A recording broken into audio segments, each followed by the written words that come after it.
Phil, tough one here tonight. You guys dropped us in extras after a heck of a performance by Thompson pitching. You guys were where you wanted to be. Your thoughts on tonight? I mean, it's a little heartbreaking. I'm going to go as far as devastating, but you know, this was a playoff game. I mean, you break it down. Unfortunately, we didn't play our best 9 innings. We only played our best 8 innings, 8.5. And there's some positives I'm going to take away from this. Most notably, Tyler Thompson. We had a good talk about pitching with your brain, not always with your body, and you did a great job tonight. It's just fun to watch. But in the end, we had a base running miscue, led to a throw out at the plate. That would have sealed the deal. It would have given us our 3rd run. Had some chances with guys on, not many. I thought it was a great game played by both sides. And then, unfortunately, you know, not to take anything away from them, we gave it away. We walked the winning run in. You know, everything that happened in that last inning with Westfall was walks. You can't defend walks. One guy bunted a guy over, and then we walked the next 2 lefties, and they score a run. And then Johnson's play, you know, even if he doesn't get the guy at first, you know, we still live to see another pitch, ground ball, double play, whatever. We have a chance. Just keeping it in front's the big thing there. But it didn't happen.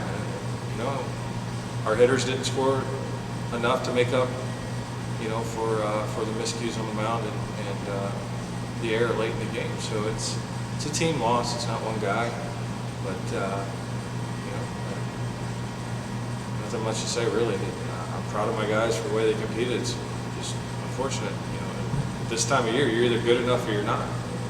Tonight we weren't good enough. Maybe a nice bright spot as well has been Garrett Vail stepping up, obviously with the absence of Landon and just the way things have kind of shaped out. Not a guy necessarily that, based on numbers, you would rely on in any stretch of the imagination, but has really started putting the bat on the ball and making plays. Your thoughts on Garrett? I'm proud of him. I'm happy for him too. He deserves success. He works and works and works. And, I'm just happy for him, and I'm happy for, you know, the guys around him that he's successful right now. You know, people forget that we won with Garrett early on this season for 2.5 weeks. So, you know, I've learned a few things. Garrett's taught me a few things. You know, it doesn't have to be flashy or, you know, from a big school or AAA baseball at this level. Garrett's got a lot of heart, a lot of inner drive and self-motivation.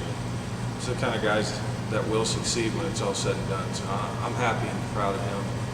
I can look forward to watching him play the rest of the season out. Moving forward, you know, we still have a few games here. The Grizzlies are not out of it. Right. You sit down with Coach Martz and you try and talk with this bullpen. Where can you go with this and try and avoid things like tonight, especially when everything is on the line? Yeah, I mean, in Barrett's case, you know, he got hit around a little bit. Nothing, no home runs, balls in the ballpark. He made a ground ball, or threw a pitch, produced a ground ball that could have taken the wind right out of them, but it didn't. We got to play behind our pitchers too. As far as Westfall goes, and the rest of the guys that continue to get burnt by walks, we can't make them throw it over the plate. You know, the guys in that situation have to do it. You know, whether it's fear, whether it's scared to get hit, it doesn't matter. You don't give it away. You don't give free stuff. You know, in the 8th inning. Westfall's a good pitcher. He's been great, and he's just a microcosm of a lot of our middle relief this second half. And you know, Randy can work mechanics and mental stuff and all he wants, but they're the ones letting the ball go, and you know, that's it's not always about pitch calling, it's about throwing strikes. And if you can't do that, you're going to get burnt more times than not, and tonight we did. Game 2 tomorrow night. We'll be on the mound. Must win. Cropper's on the mound. We traded for Cropper, you know, because he's a playoff caliber pitcher. He's polished. He wants it. I'm happy that he's on the mound for us tomorrow, after tonight especially. All right. Thanks, Phil. Thank you.